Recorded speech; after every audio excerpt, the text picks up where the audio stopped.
Yeah, so we're on site today. We're dealing with a broken maple over a power line. It's cracked about 15 feet up, and then you've got about maybe 40, 50 feet of tree that's right above the entry line going to the house. So we're gonna try and problem solve and see how this goes.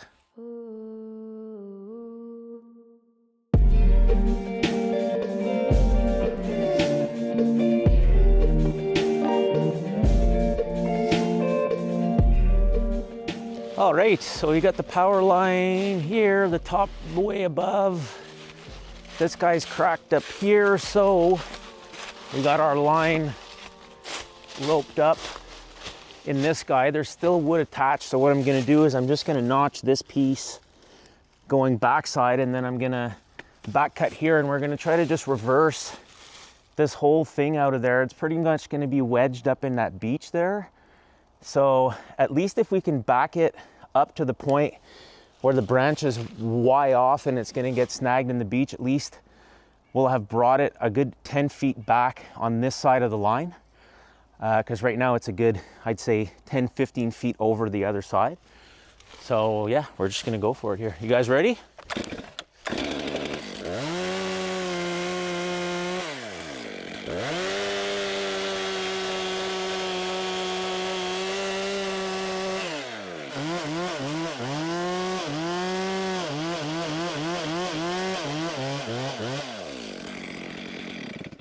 All right. You see what the come along does with this. Should pull it right back. Just trying to reverse it out from above that line. It's pretty wedged in that beach. Hopefully we can get some kind of movement up there. Yeah, it seems to be working. It's pulling its way out. At some point this thing's gonna drop, and then the butt end of the tree will just kind of be suspended in the air. Is it getting really tight? Yeah. Okay. It's really wedged. Just keep going. I mean, at some point we should get some, eh? Did it break? No, it's just leaning there like it's off its hinge. It is. Yeah. So it's probably holding on up in the tree up there. Yeah, like that's not holding on anymore. It's really just that. So maybe we'll get some movement at some point. I'll keep going. Yeah, if you can. Okay, so that broke off. So that's okay, that'll stay suspended. Yeah, that's good.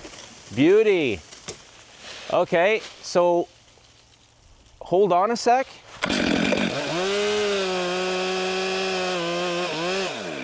Okay, so keep trying to pull that. Because right now we're pretty golden. Because the tops are really brittle, so they'll probably just break off. But we're solid. We just got it like a good 15 feet like away from the line. I'm just gonna put some weight on this line a bit, maybe just like hang on it a little bit and see what it does.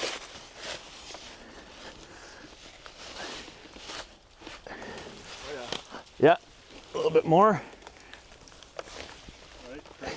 Okay, now see if you can crank that a little bit more.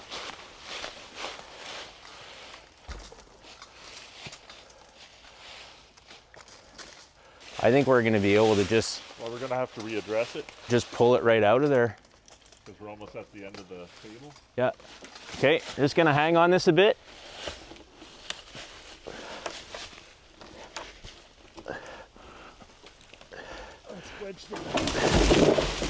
Woohoo! Yeah, nice. With 2 feet to spare. 2 feet to spare. That worked fantastic. It's nice when a plan comes together, eh, boys?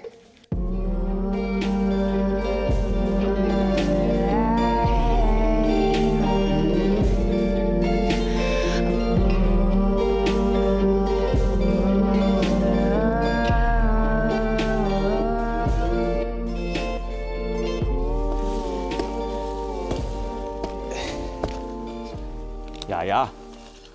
So anytime you're climbing a tree that's had a power line rubbing up against it, you never know how long it's been like that for. So you got to be pretty careful when you get up to the point where it meets the tree. I've gone up trees before where they were basically grown into the bark of the tree, and I've pushed it off and seen that it's been very, very close to being exposed. So you got to be really careful. See, so this one's okay. The insulation is still all on it. There's been times where I've just brought a pool noodle and you just cut it with a knife and you open it right up and you just put the pool noodle just over the line so that, you know, when you go up to work, at least that live wire isn't touching the tree while you're working, or you don't risk maybe slipping and touching it with your hand. So the plan here is going to be to get up into this thing and then basically shoot the head right over the line. The line's right up against the tree, so it shouldn't be an issue. We've got tons of room to shoot the head, so we should be pretty golden. Just getting attacked by this branch here. When you're climbing up these little skinny guys and you're taking off branches, it's nice to always leave yourself maybe one of these little nubbies that's sticking out, because if ever you do have a D-spur, at least then you know that by the time you get to here, your buck line's gonna catch. Because these little skinny guys, they're a bugger to climb, and sometimes complacency kicks in a little bit and you're not really paying attention and you get a little D-spur and then you slide down a bit. So at least this will catch you from going the whole way down the tree. Probably still get hurt, but at least you're not going down as far.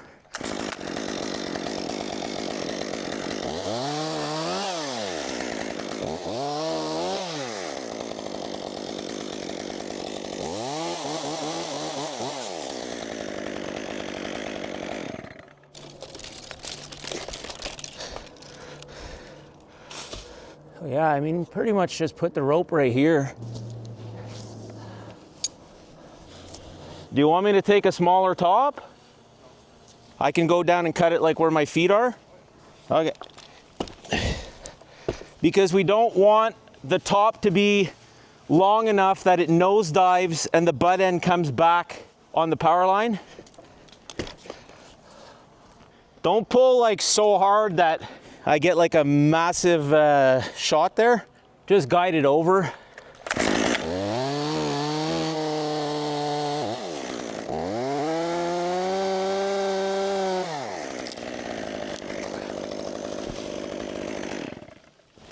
Yeah. Oh, that worked out well.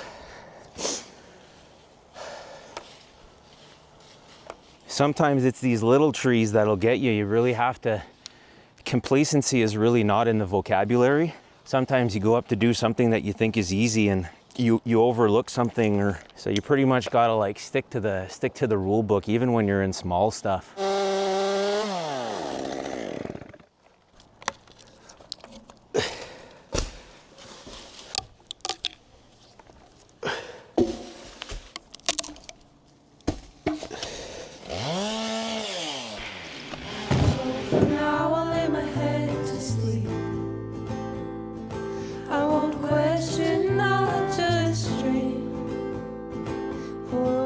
Okay, we're here on this other site now. We just dropped a cherry tree that was by the power line, and I just swiped out the chain on my saw. I think it's only like the second time in 20 years that I actually have one snap on me like that. But the main job here today is to go up that big tall poplar that's up above the power line. So there's not a lot of room to work. It's going to be pretty snaky.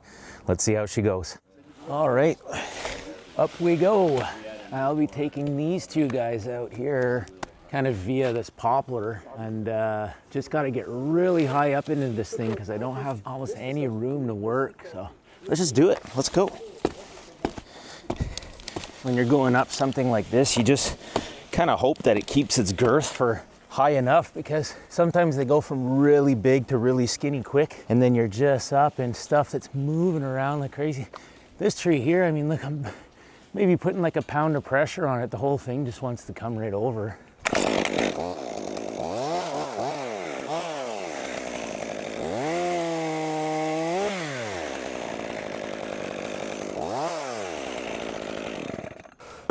Whoa.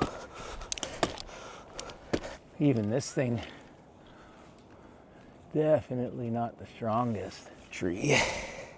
This thing I'll end up just pepperoni cutting once I get up here a bit higher. I'll do the same with the other guy too. We're getting up into this thing. My lordy, lordy, lordy. We got to take out this maple here too, but I figured I'd keep the branches there to protect the power line, just in case like something comes down and snags that line. We'll do that one after. Well, I'm gonna take the gloves off because I like being able to feel the tree a little bit more. Probably gonna reach over and do the pepperoni cuts now, I guess, from here.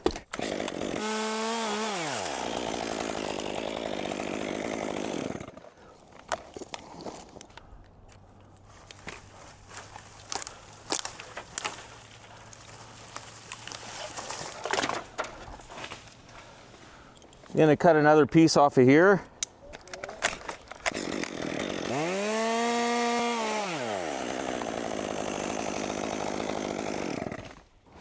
And then that's it. I'll have to reach over and pepperoni cut this guy here. So just heads up, Tim.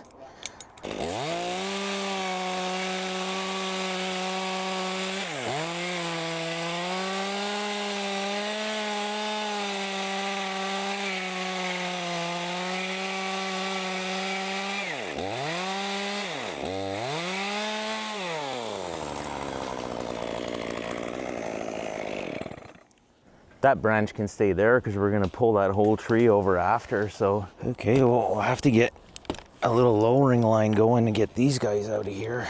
Try to get that set up here. Try and get a little riggy right here.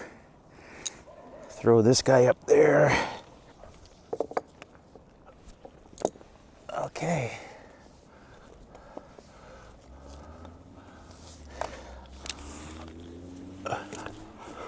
Okay, so we're just gonna lower these two little guys out. We'll do this one first.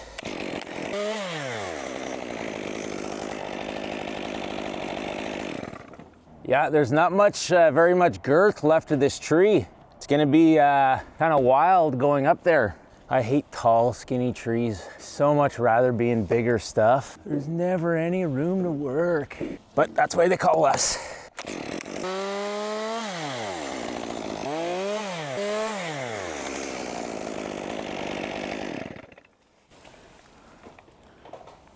Of course, there's got to be high tension right there on the backside, but there's all these trees protecting. Wonder if we could send a top going this way, but I think it would be pretty damn rogue. When you send a top going into like a canopy like this, it'll usually just like hit and then it'll kind of like backflip onto you and then you get smoked with the top. There's not really any room at all to work. Gonna be one of those bite the bullet ones where you just gotta go up high and try and take everything out small. It's no fun. Be a lot cooler if this wasn't a poplar. And just swaying like crazy. It's starting to get pretty skinny right here too. Just like to get up into this thing, like, what the hell? Gotta go like hella slow, I guess. Just like, it doesn't move uniformly, like it flexes like below my feet. You know what I mean? It's just like looking down at just like a snaky, rubbery crap.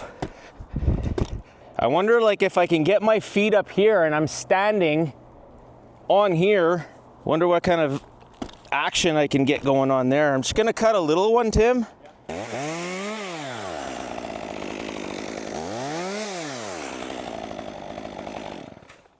I'm just gonna take my time here because the quicker I move around, the more the tree just like wobbling like crazy.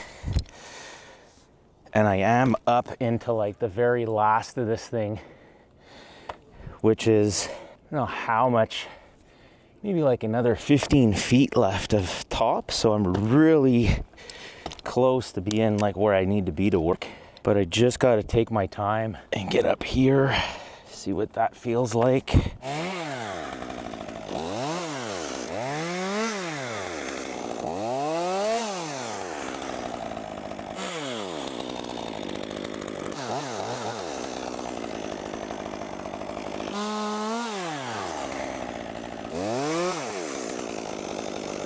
Yeah, well, we're definitely gonna have to lower out a top. I just want to lower this branch out first.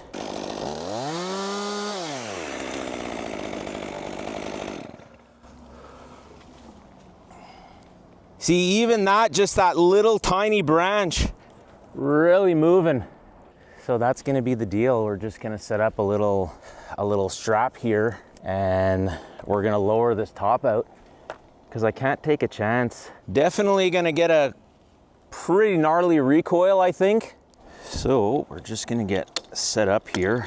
You always want to brace yourself, especially in poplar, because it's just like a giant rubber pole. You know, just with the weight of this top coming off, even though it's not that big, you're still gonna get thrown around. So you want to make sure you're really ready to kill the saw and then just hang on to the tree, because you're gonna go for a ride for sure. Okay, Tim? So I'm gonna do my face cut.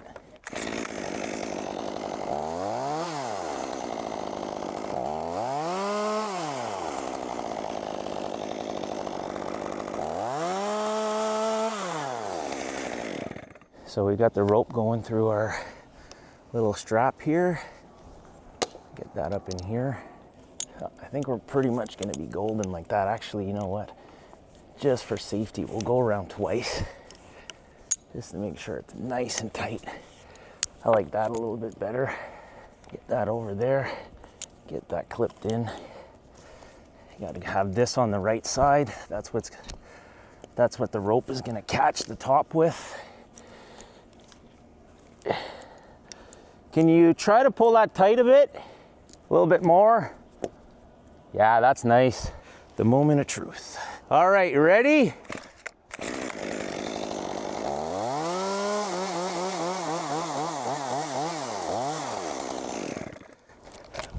Oh, yeah. Whew. Ooh la la. A good little shot.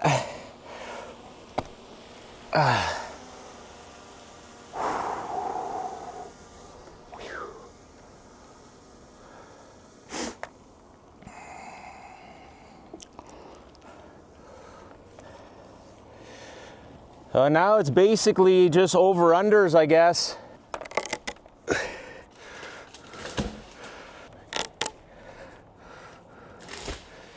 It's boots and brass, it's cowboy hats, it's the roar of a Sunday crowd. It's the white in the knuckle, the gold in the buckle. He'll win when the next go round. Whoa.